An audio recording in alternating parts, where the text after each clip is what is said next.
Distribuição Europa Filmes do Brasil. Versão brasileira Lipsync, São Paulo. História das religiões. Confucionismo e Taoísmo.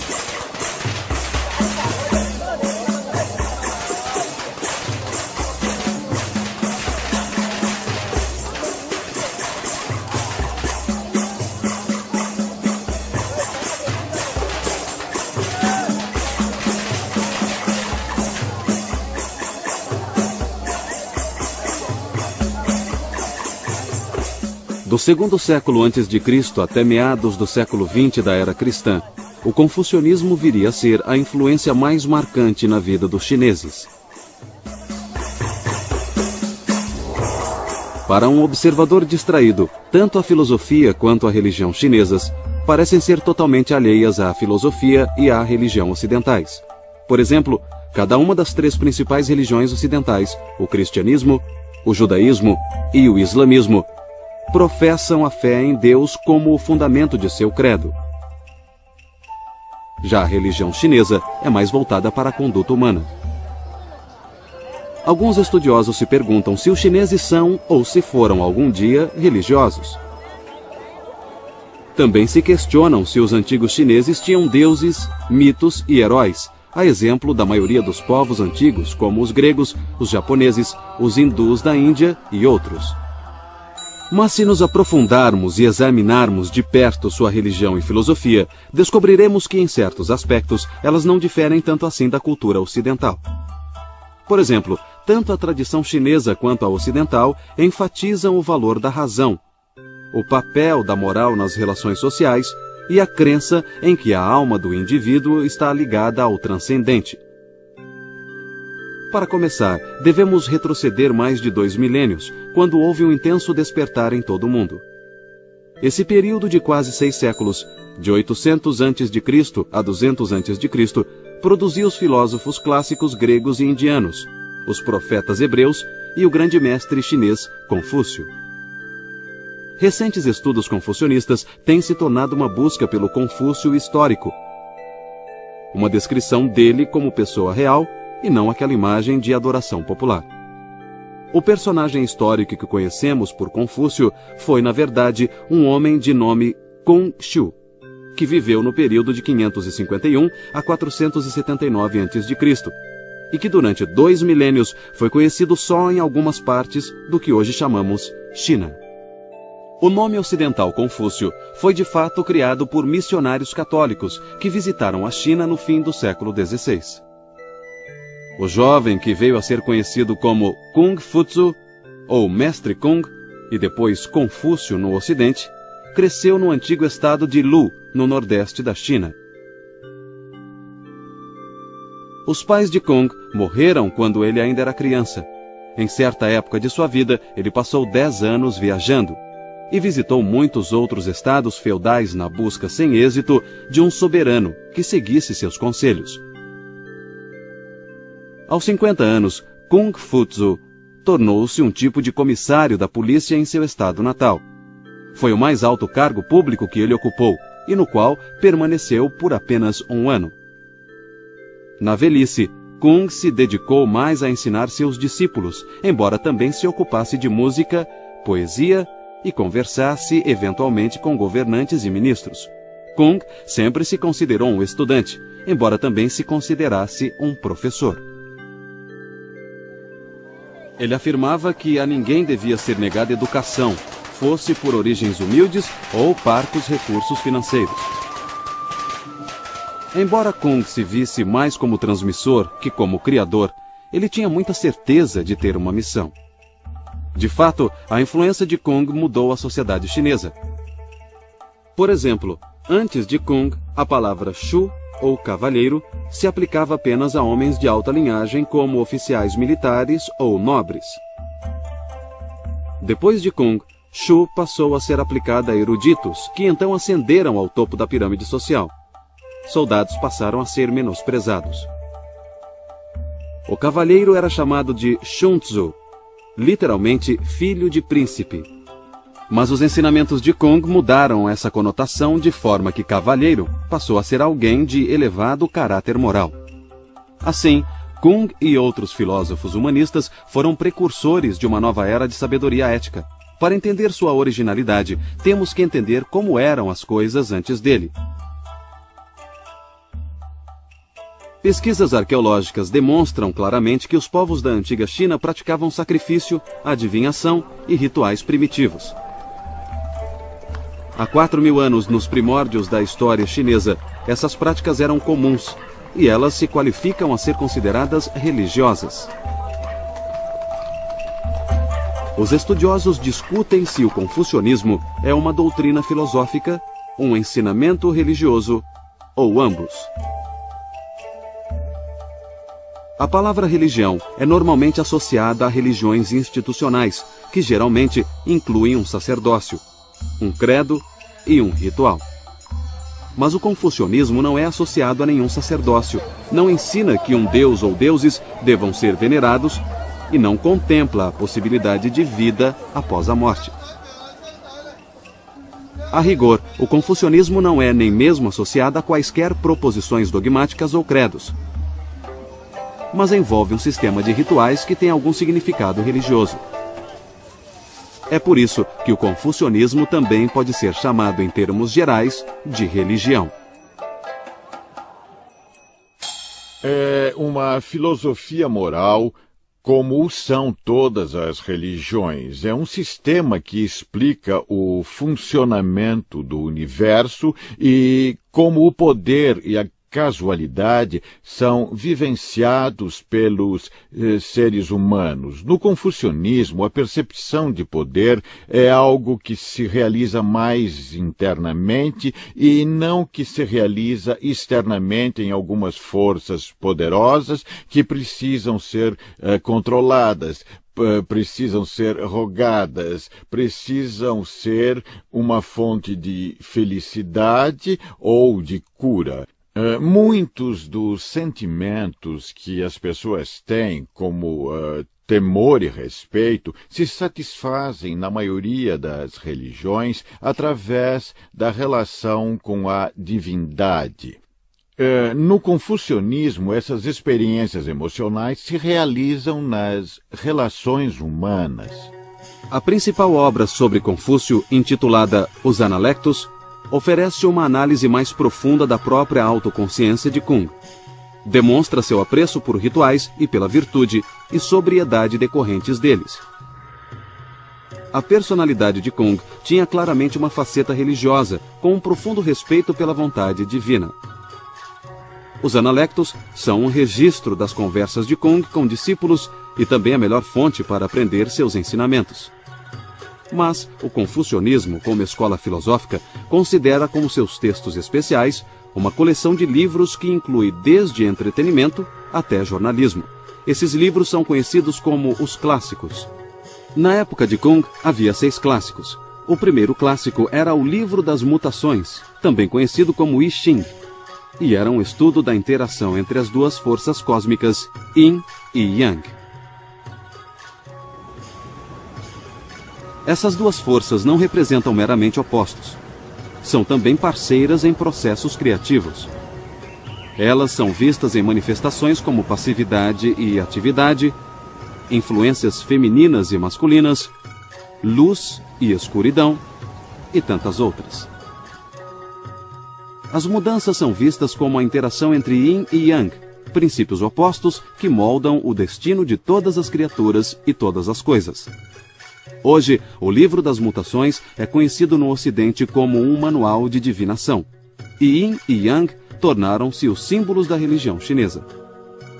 O segundo clássico era o Livro da História. Este era uma compilação de documentos históricos que incluía discursos de antigos reis e ministros. O Livro dos Poemas era uma compilação de poesias que incluía canções folclóricas e hinos rituais de maior formalidade. O Clássico dos Ritos incluía uma compilação de rituais chamado Livro de Etiqueta, com as bases da antiga ética do Estado e instruções para organizar a burocracia. O quinto clássico eram os Anéis da Primavera e Outono, uma crônica de Lu, estado natal de Kung.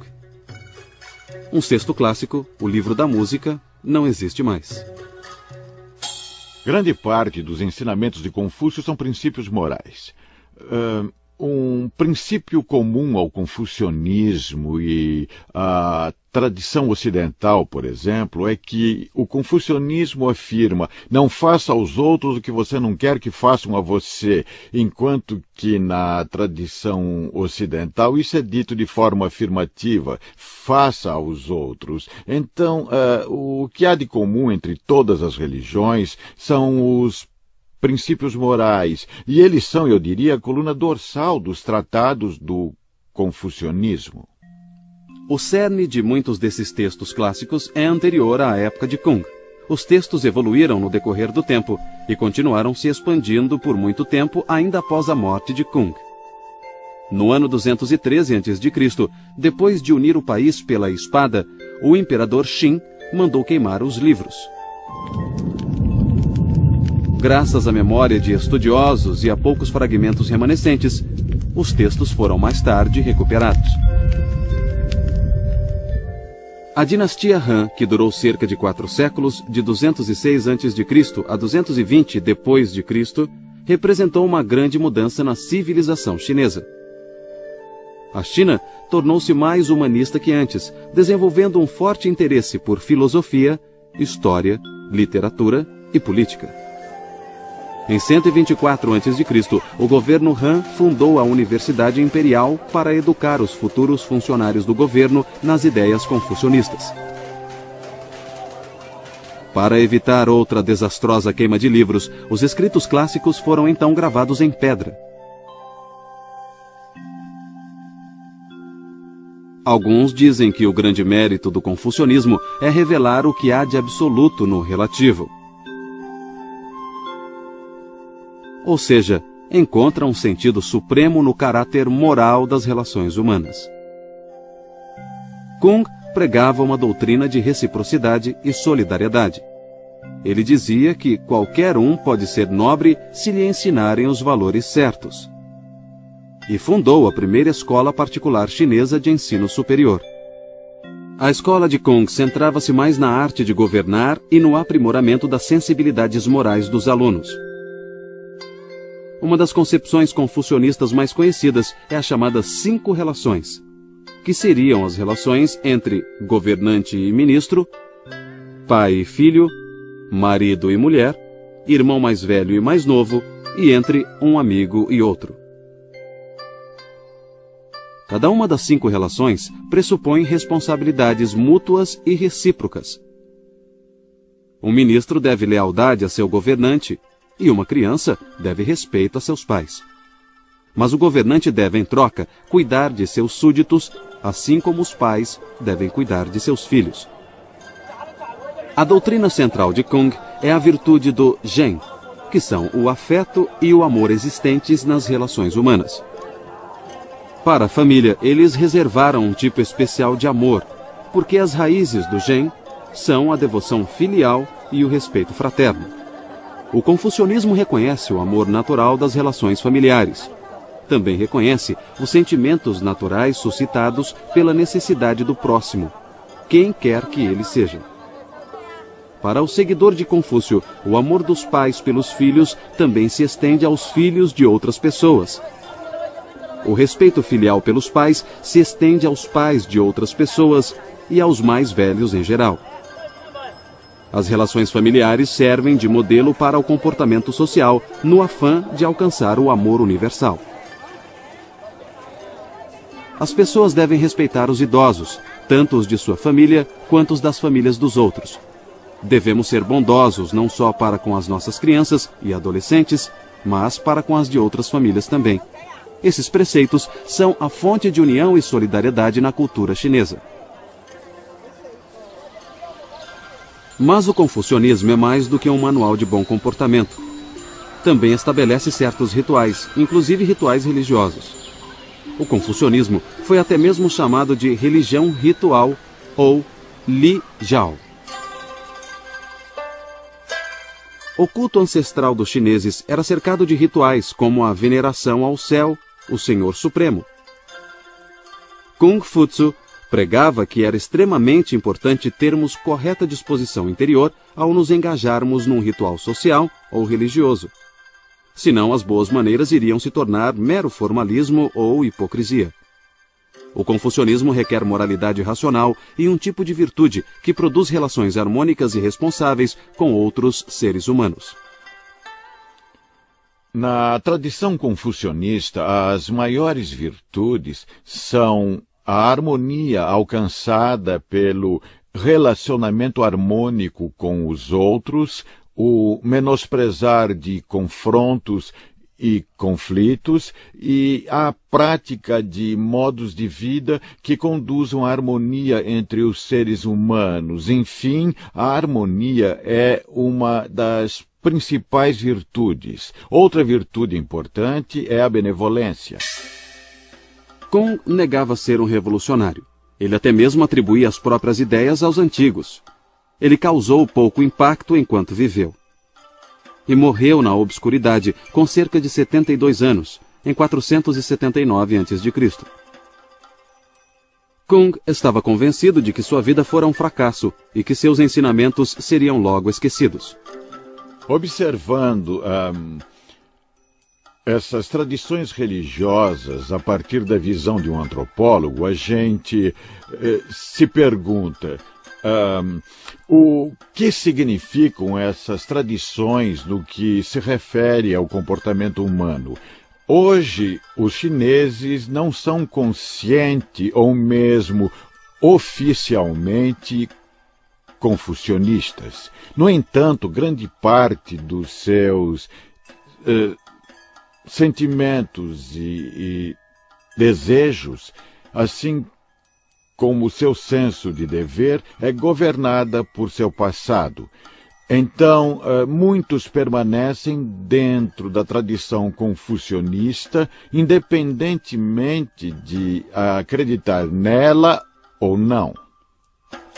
Mas o confucionismo ainda é relevante? Se entendemos o confucionismo como uma ideologia passadista voltada para o estudo estéril de textos, com uma rígida hierarquia social, em que pais sempre reprimem filhos, homens comandam as mulheres e o passado impera sobre o futuro, então o confucionismo perde relevância no mundo moderno. Mas se vemos o confucionismo como uma forte declaração de que toda pessoa é preciosa, de que a grandeza moral é possível, de que as relações sociais são baseadas em valores éticos e o eu permanece sempre aberto ao transcendente, então o confucionismo pode ser a base de uma verdadeira concepção de dignidade, liberdade e igualdade.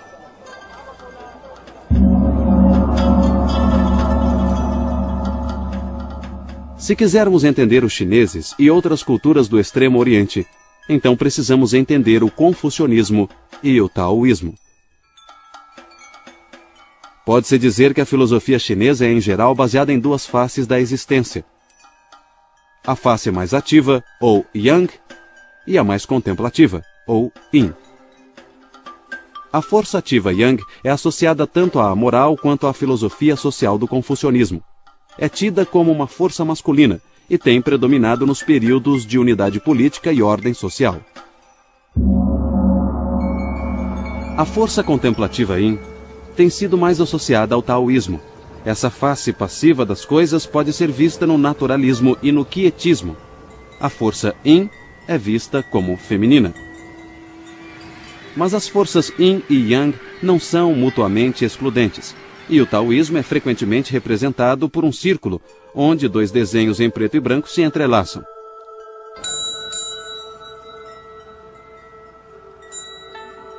O taoísmo é ao mesmo tempo uma filosofia e uma religião, e às vezes essas duas formas de taoísmo são muito diferentes. O problema é intensificado pelo fato de que todas as escolas de filosofia e religião chinesas usam a palavra Tao, que significa o caminho.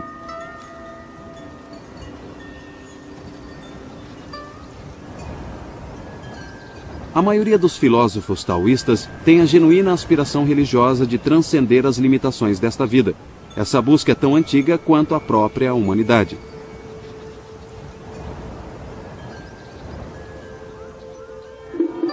Os filósofos taoístas também se isolaram do mundo mas não tanto para escapar ao que há de ruim na vida terrena. Eles se afastaram em protesto contra a opressão exercida pelas instituições políticas e sociais do homem. Houve ocasiões em que alquimistas taoístas ganharam favores políticos. Em outros casos, mestres taoístas enfrentaram batalhas políticas tanto contra confucionistas quanto budistas. Mas a maioria tem preferido se manter anônima e reclusa e tem mantido sua crença envolta em mistério. Durante boa parte de sua história, o taoísmo tem sido praticado sob um manto de segredo. A princípio, uma filosofia de reclusos tornou-se uma religião, cujos seguidores têm geralmente buscado o anonimato. Muitos ensinamentos taoístas são formulados através de enigmas, e os seguidores desse círculo esotérico geralmente só revelam seus segredos aos iniciados. Esse manto de segredo só foi retirado recentemente.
A filosofia taoísta clássica está contida em dois textos principais. Um é o Lao Tse, e tem o mesmo nome do seu autor, e o outro é o Chuang Tzu, também homônimo de seu autor.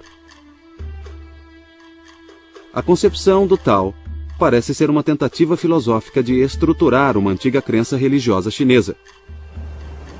Nos clássicos confucionistas, a divindade suprema era chamada Senhor nas alturas. Ao Deus Céu, às vezes, era dado o papel de progenitor ou criador. Mas no Chuang Tzu e no Lao Tse, o Tao é predominante.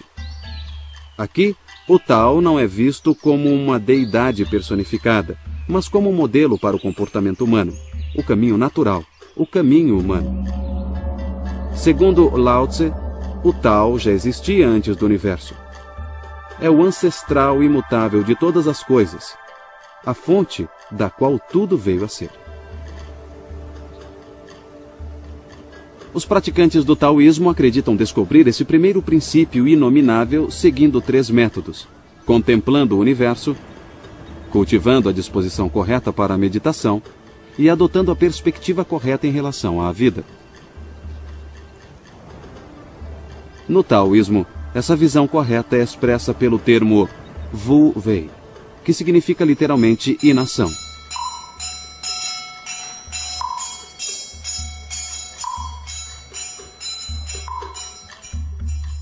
Wu Wei não deve ser entendido como ausência literal de ação, mas como agir sem artificialismo, sem exageros e sem apego à ação em si mesma.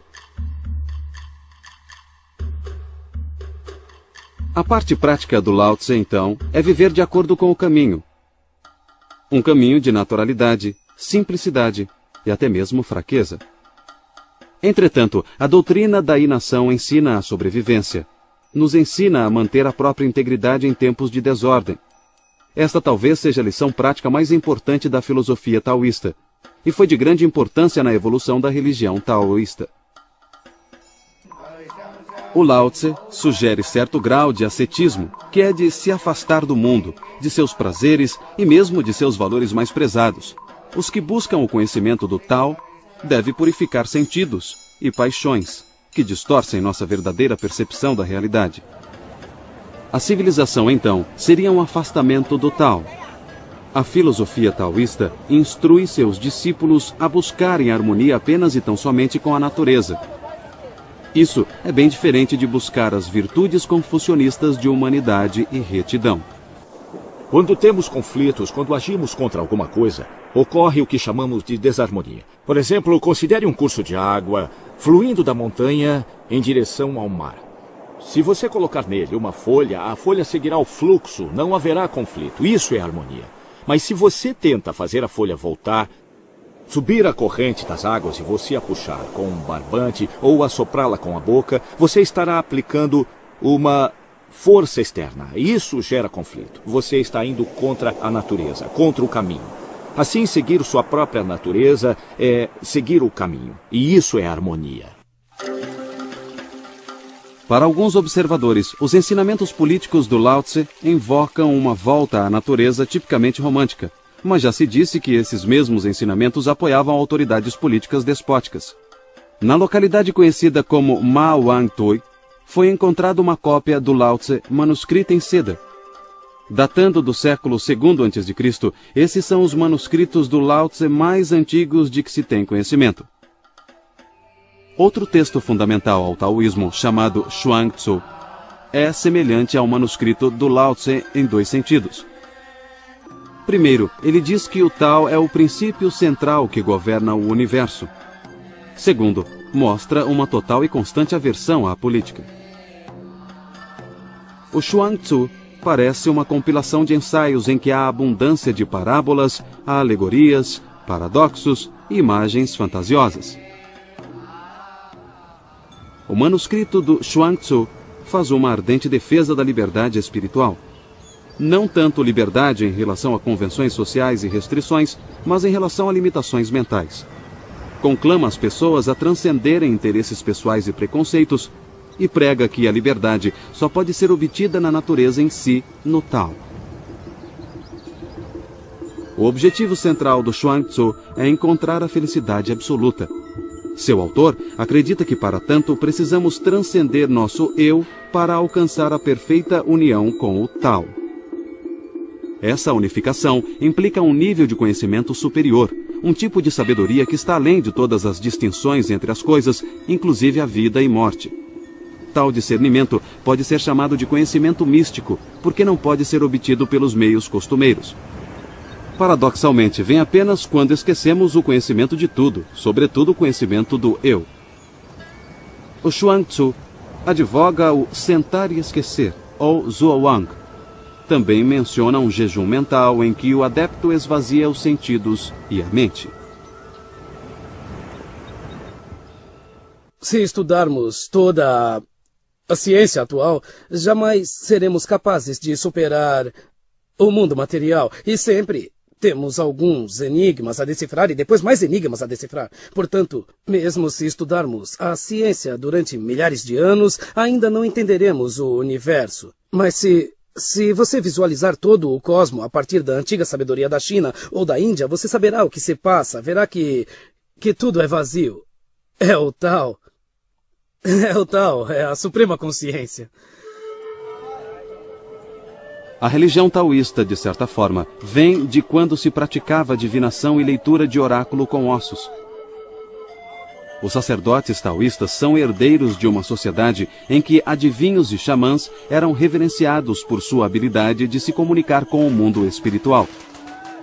O mundo do Senhor nas alturas e outros deuses e espíritos. Acreditava-se que os antigos xamãs eram capazes de trazer chuva à terra seca e curar os doentes.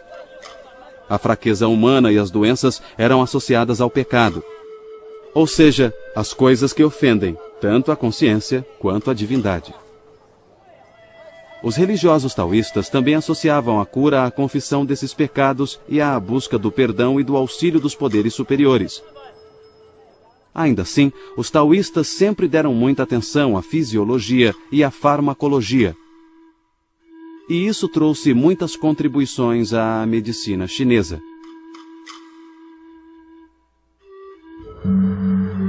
Os taoístas acreditam que devemos nos valer dos poderes sobrenaturais para nos ajudar e proteger nesta vida.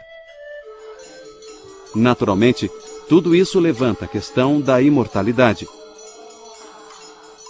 Ao longo da história, certas pessoas buscaram a imortalidade terrena na forma humana, mas a experiência universal da morte sugere que tal busca é ingênua. A longevidade real é sua mente continuar viva após a sua morte física. Acho que essa é a melhor forma de explicar a vida após a morte. Se você realiza alguma prática espiritual com diligência e regularidade, então sua mente ainda pode permanecer viva depois que seu corpo físico morrer. Bem como todos dizem, a morte é o fim de uma coisa, mas é o começo de outra. A morte ocorre para o nosso corpo quando morremos, e nada funciona. Isso é o começo do mundo, o começo da nossa desintegração. Nosso corpo se transforma em outra coisa. Vamos pensar no que acontece com nossa mente. Toda noite nós dormimos. Para onde nossa mente vai? Nunca pensamos nisso, nem nos preocupamos com isso. Mas automaticamente, no dia seguinte, acordamos pela manhã.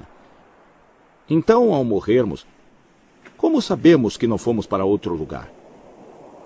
Só não voltamos para contar. Isso não é o fim. É o fim do nosso corpo. Mas não é o fim no conceito de eternidade. À medida que evoluiu, o taoísmo religioso se firmou como uma religião redentora. Embora ensine aos fiéis como viver vidas saudáveis, também procura guiá-los através desta vida transitória para uma eternidade feliz.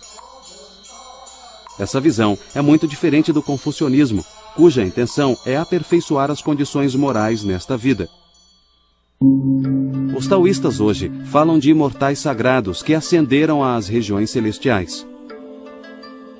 Eles falavam de imortais terrenos que habitavam as florestas e montanhas sagradas e acreditavam que alguns seres humanos pareciam morrer, mas na verdade deixavam o corpo e ascendiam somente em espírito.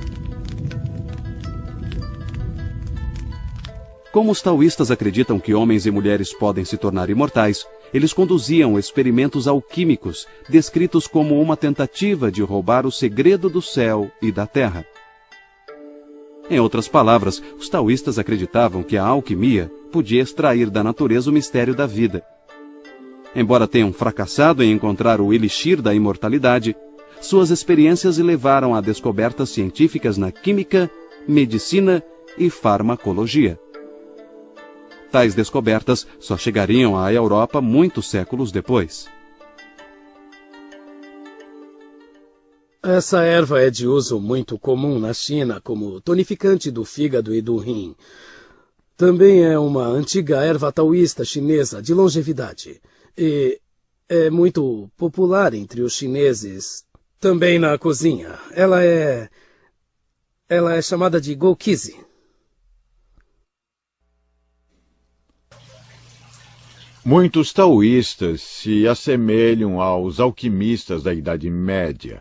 Eles acreditavam que pela manipulação de substâncias era possível aumentar a saúde do homem a ponto de permitir que a pessoa se tornasse imortal. Alguns imperadores chineses usaram sacerdotes taoístas para aumentar sua longevidade. Então, essas práticas passaram a ser vistas como práticas taoístas porque eram realizadas por adeptos do taoísmo. O milagre da alquimia, por assim dizer, seria transformar aquilo que é comum e encontrar alguma coisa que é vista como incomum ou como extraordinário. Isso é alquimia. Ou seja, qualquer coisa fora do comum viria do que é comum. Você torna o comum extraordinário, você torna diferente. Portanto, nesse sentido, tudo que vem da natureza contém o processo alquímico. Você vê as coisas crescerem, você põe uma semente no chão, no solo, e você fornece a ela o terreno certo, a temperatura certa, a umidade certa, e ela crescerá. Isso é alquimia. A alquimia acontece, na verdade, diariamente em nossa vida. Nós só não sabemos reconhecê-la. Ao longo da história, os taoístas também cultivaram a vida mortal quando desenvolveram técnicas de cura, de circulação, exercícios de meditação e higiene sexual. O taoísmo oferecia um sistema de cura verdadeiramente holístico, baseado num texto do século VI a.C., chamado Tratado de Medicina Interna do Imperador Amarelo. Esse texto continha uma lista de prioridades para a boa saúde. Primeiro, trate o espírito. Então, alimente-se adequadamente. Daí virá a cura para o corpo. O taoísmo desenvolveu práticas de meditação que incluem um exercício com certos movimentos realizados de pé, com os joelhos levemente flexionados. Isso supostamente ajuda a restaurar o equilíbrio adequado de energia, ou o que os chineses chamam de Qi, dentro do corpo.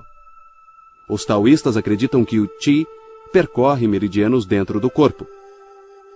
A yoga e a acupuntura chinesas são baseadas nesses meridianos que apresentam vários pontos de acupuntura. Você se livra da energia tóxica causada pelo vento maligno. O vento maligno geralmente ataca a cabeça, causando obstrução. Quando há deficiência de Qi, a energia tóxica pode aumentar muito e precisamos estimular o Qi para nos livrarmos da energia tóxica que costuma vir do vento maligno. Nós a chamamos de Feng Qi. A religião taoísta também vê o corpo humano como um tipo de forno, no qual é possível preparar o elixir de imortalidade. Esse conceito é baseado num tipo de alquimia interna associada à yoga e à meditação taoístas.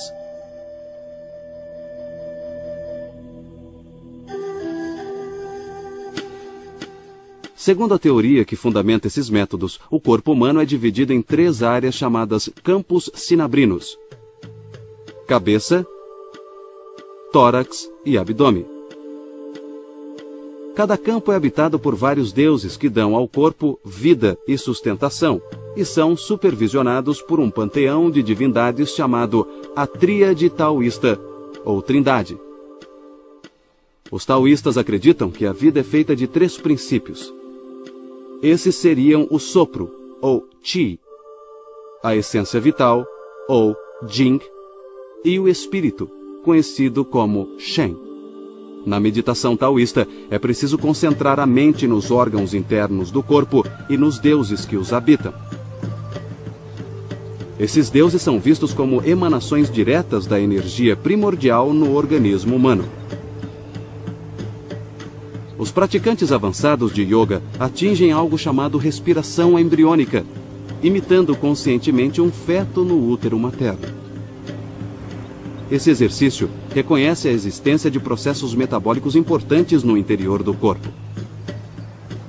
Psicologicamente, envolve a busca por paz interior e a integração da personalidade humana. A suprema atitude taoísta representa o ápice do sentar e esquecer. Uma frase que se refere a certas práticas meditativas na mais elevada tradição mística do taoísmo. Nesse estado mental, símbolos e imagens supostamente deixam de ser necessários. A pessoa simplesmente se senta e esquece. Eu diria que o homem, sobretudo, tem um corpo, tem uma mente. Ele transita entre os dois, entende? Se seu corpo é saudável, relativamente saudável, se sua mente está em paz, então ele pode resolver todos os problemas. E como é que se faz isso? Eu simplesmente diria, Pare com tudo, não faça nada. Não fazer nada significa não criar, não pensar.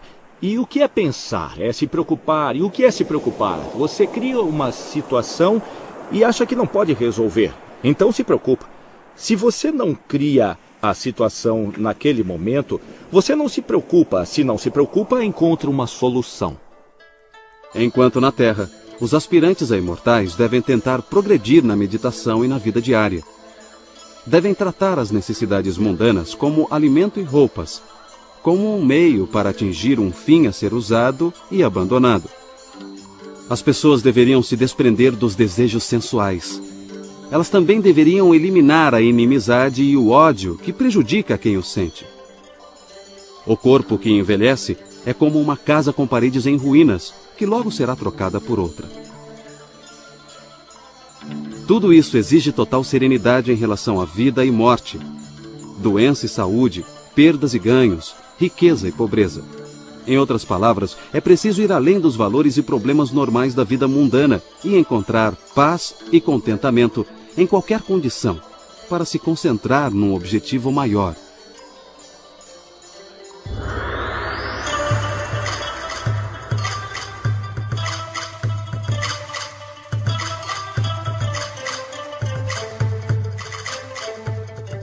Alguns estudiosos dizem que a filosofia e a religião taoístas exaltam as características femininas mais do que o confucionismo.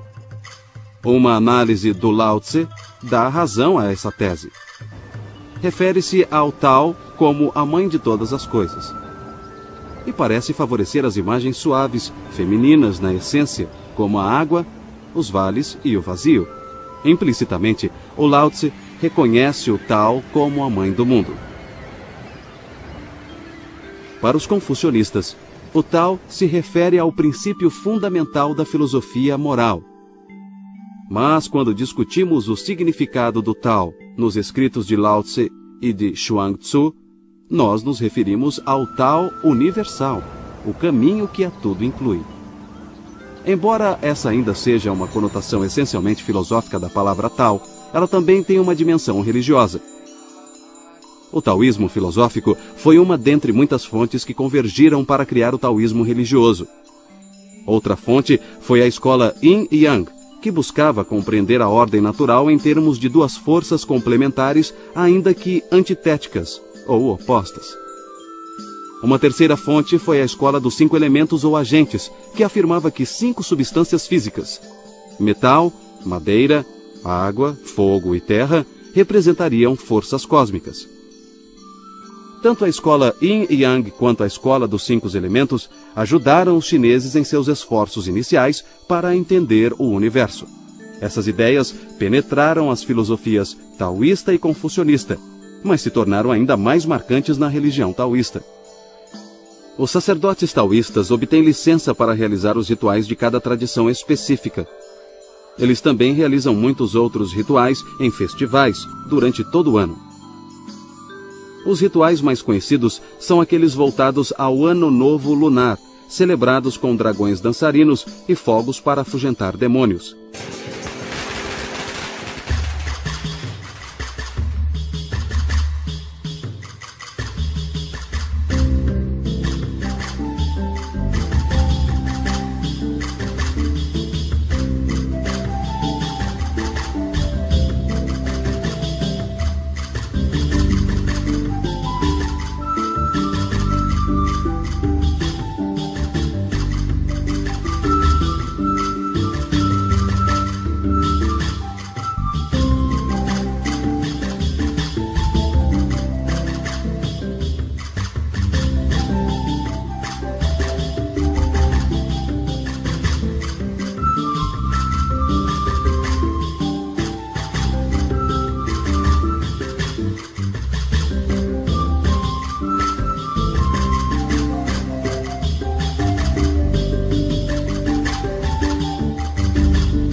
A religião taoísta evoluiu de maneiras diferentes em diferentes regiões geográficas, mas sua mensagem central permaneceu forte e constante durante milhares de anos.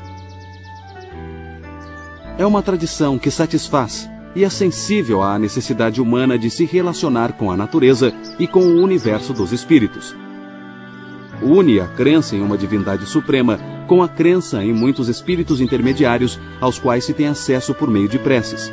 Esses espíritos também se interessam pelo bem-estar mortal e imortal de seus devotos. O taoísmo oferece a seus adeptos a possibilidade de se comunicar com os deuses. Eles podem até mesmo se tornar deuses, seja durante um breve êxtase neste mundo, seja no além. O taoísmo defende a experiência mística e encoraja uma vida de retidão moral. Oferece consolo no sofrimento e esperança de realização ao considerar e tentar melhorar as condições deste mundo.